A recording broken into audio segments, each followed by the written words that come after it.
احرام سے پہلے اور بعد میں خوشبو لگانے سے متعلق تفصیل سمجھیے۔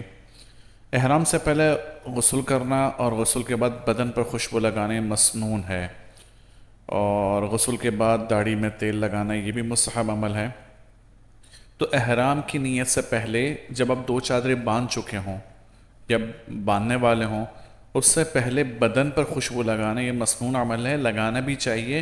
احرام آپ کا لمبا ہوتا ہے، وقت کے اعتبار سے کافی دیر آپ نے اس کو پہننا ہوتا ہے، دھول مٹی گرمی بدن میں بو پیدا ہوتی ہے، ساتھیوں کو پریشان ہوتی ہے، اور ویسے بھی یہ خوشبو لگانا مسنون عمل ہے۔ تو احرام کی نیت سے پہلے جب آپ غسل کریں، غسل کے بعد بدن پر خوشبو لگا لینی چاہیے۔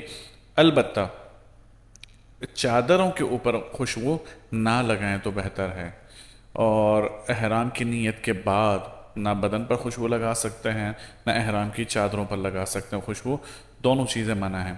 اب جو احرام کی نیت سے پہلے بدن پر خوشبو لگائی ہے، بعض لوگ سوال کرتے ہیں کہ اس کی خوشبو کا اثر بعد میں رہتا ہے۔ ٹھیک ہے، بلا شبہ رہے، اس سے فرق نہیں پڑتا ہے۔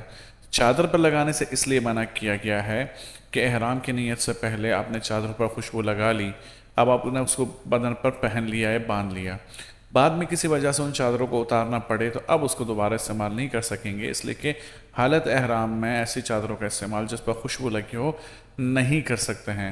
خلاصہ یہ کہ نیت سے پہلے بدن پر خوشبو لگانا مسنون عمل ہے، لگانا چاہیے۔ احرام کی نیت کے بعد خوشبو سے دور رہنا چاہیے، خوشبو نہیں لگانی چاہیے۔